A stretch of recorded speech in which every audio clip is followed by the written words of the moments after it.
Fala, meus amigos do canal do Medeiros, sejam muito bem-vindos a mais um vídeo aqui no YouTube pra gente falar sobre o nosso Botafogo, falar um pouquinho do que foi a partida de ontem à noite. Botafogo venceu o Nova Iguaçu no estádio Moça Bonita, porém, apesar da vitória, né, que ocorreu ali no finalzinho, né, aos 45 do segundo tempo, o Kaique fez o gol depois de um belo passe aí do Savarino, né, Savarino que acabou perdendo um pênalti na partida. O Botafogo não jogou bem, né, vamos falar um pouquinho sobre essa partida e também vamos falar sobre planejamento. Mais uma vez, a gente precisa bater nesta tecla, né, e precisa falar sobre o que nós, como torcedores do Botafogo, estamos vendo de fora, né? Se o Botafogo, de forma oficial ou extraoficial, resolver explicar o planejamento, pode ser que com essa explicação as pessoas mudem de ideia ou as pessoas entendam, mas enquanto nós estamos vendo de fora e os resultados que acontecem dentro de campo mostram que o que estamos vendo de fora está acontecendo, o torcedor obviamente vai cobrar explicações, vai reclamar, e com razão. Isso é um fato, né? E o torcedor do Botafogo, nesse início de ano, já vem alertando já há bastante tempo que não concorda com essa questão de a temporada começar só em abril. E quando ele diz que a temporada começa só em abril, não é porque ao pé da letra vai começar em abril, é porque ele não liga de fato, né? Quando eu digo ele, é o John Textor, ele não liga de fato para os campeonatos que estão agora em curso, que é o Campeonato Carioca, que foi a Supercopa, que o Botafogo tratou como se fosse um amistoso. Agora a Recopa, por exemplo, contra o Racing, que pra mim, cara, eu tô doido pra ganhar uma Recopa. O Botafogo ficou bastante tempo sem título, sem comemorar título de expressão. Eu, como torcedor, eu vou ficar escolhendo título, eu vou ficar, não quero esse título aqui não, porque esse título aqui, não sei. Não, eu quero comemorar tudo, cara. Eu quero aproveitar que a gente tá chegando nesse tipo de condição e ganhar tudo. Já era pra ter, na minha opinião, ter levado a sério contra o Flamengo. Tomou um choque de realidade contra o Flamengo, sem treinador e sem elenco. O Flamengo dominou a partida e venceu. E agora contra o Racing, a gente tem a oportunidade de pelo menos vencer a Recopa e comemorar um título já nesse ano de 2025. O jogo já é daqui a pouco, no dia 20, a gente segue sem treinador. É uma das reclamações. Mas eu não queria falar só dessa questão do treinador, não, cara. Quando eu digo planejamento, eu digo, por exemplo, sobre o que aconteceu ontem, lá no estádio de Moça Bonita. A gente precisa falar sobre essa questão e isso também faz parte do planejamento. O Botafogo jogou com o time principal, né, o jogo contra o Fluminense, venceu o Fluminense pelo placar de 2-1. Saiu do clássico contra o Fluminense, teve que fazer uma viagem longa para Belém para a Supercopa. Viagem de 4, 5 horas de avião. E aí chega em Belém, joga o clássico contra o Flamengo, naquelas condições, um gramado alagado, um jogo difícil, um jogo que teve que ser paralisado, um jogo que teve 3 horas e meia de duração, um jogo extremamente desgastante emocionalmente e fisicamente. Acaba o jogo, a mesma viagem de volta agora, né, de Belém para o Rio de Janeiro, viagem também cansativa. O clube chega no Rio de Janeiro, vai ter o próximo jogo do Campeonato Carioca contra o Nova Iguaçu no estádio de Moça Bonita, que todo mundo já sabia que o estado do gramado estava precário. Todos, sem exceção, sabiam disso. O mínimo, o básico que se esperava era que o Botafogo entrasse com um time completamente mexido. Por todas essas condições, entrasse com um time completamente alternativo nesse jogo contra o Nova Iguaçu ontem. Para você evitar, para você prevenir que você tivesse lesões sérias nos principais destaques do elenco. E o que o Botafogo faz? Coloca o time inteiro titular no jogo contra o Nova Iguaçu. Com 3 minutos, o Bastos se machuca. A gente ainda está aguardando o resultado dos exames, o Botafogo deve divulgar, assim espero. Mas está nos preocupando de perder o Bastos por mais alguns meses. Ele que está voltando de lesão agora, com 3 minutos, naquele campo pesado, um gramado alto do estádio de Moça Bonita, irregular. E aí depois o Botafogo faz uma nota pedindo a interdição do Moça Bonita. As ações, elas precisam ser preventivas, cara. O Botafogo tá tomando ações corretivas desde sempre, corrigindo, tentando corrigir as coisas. Você tem que prevenir, cara. Todo mundo sabia que o campo do Moça Bonita tava assim.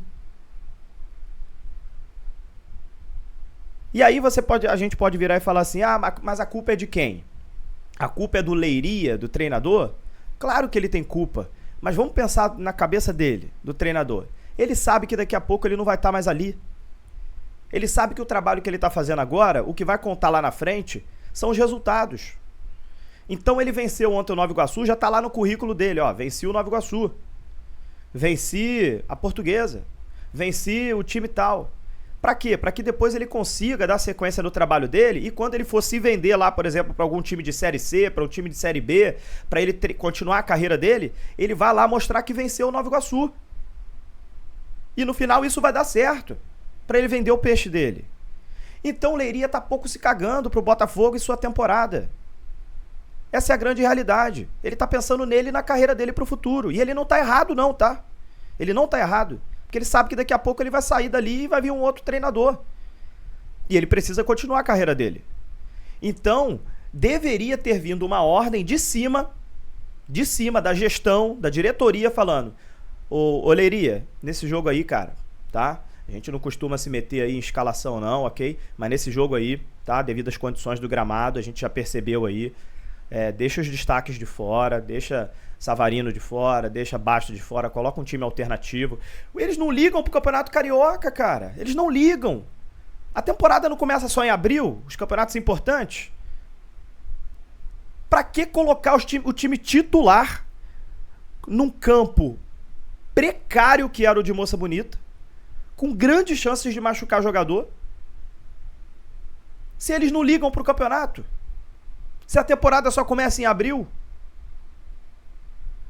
E aí acontece o que estava previsto, né? Acontece as lesões. Bastos se machuca, né? O Arthur sente a coxa, um campo completamente pesado.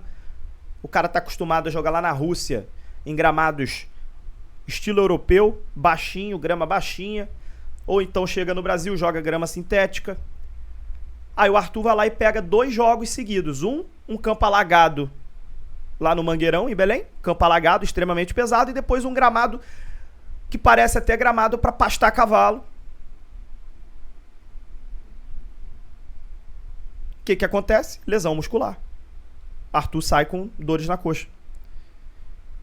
Então assim, cara, repito, nós como torcedores, nós que falamos de Botafogo, nós estamos aqui para elogiar, estamos aqui para criticar, estamos aqui para elogiar quando as coisas a gente percebe do lado de fora que são boas, que estão dando certo, e estamos aqui para criticar também quando a gente percebe de fora que as coisas estão sendo feitas de maneira errada.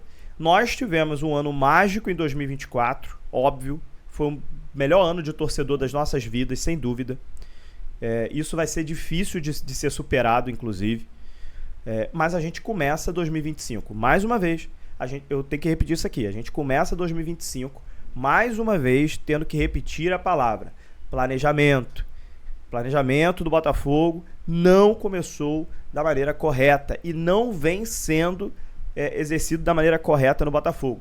Desde a contratação do treinador, que já vamos para mais de 40 dias sem treinador, até decisões como essas de colocar um time principal devido às condições que eu acabei de explicar aqui nesse vídeo inteiro.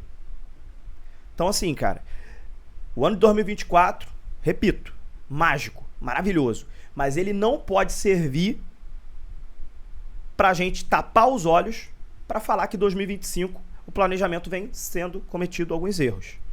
Repito, de forma respeitosa, de forma educada, a gente tem que falar. A gente tem que criticar e cobrar que o planejamento seja feito da forma correta. Pelo menos o que a gente está vendo de fora é um planejamento feito de uma forma muito mal, muito ruim mesmo. Né? E a gente torce, né, para que as coisas entrem no eixo para a continuidade da temporada. Né? Não vai ser todo ano que a gente vai encontrar um Arthur Jorge para chegar aqui no meio da temporada, encaixar o time e fazer mágica. Foi isso que o Arthur Jorge fez. O que ele fez é exceção à regra. Não é comum o que o Arthur Jorge fez. É isso que precisa estar na cabeça de quem está lá dentro, na minha opinião. O que o Arthur Jorge fez foi diferente de tudo que a gente já viu. Não é todo ano que vai chegar um salvador da pátria para reorganizar esses erros de planejamento que a gente vem cometendo. Então a gente fica esperando que o Botafogo bote, né, a mão na consciência e comece a acertar, né? Principalmente nesse início de ano, cara. Principalmente nesse início de ano. Fiquei com muita raiva, cara, ontem da lesão do Bastos e da lesão do Arthur. Imagino que você que esteja me assistindo aqui também tenha ficado. É muita falta de noção, cara. Muita falta de noção e planejamento. Um abraço, gente. Vamos falando de Botafogo. Até a próxima.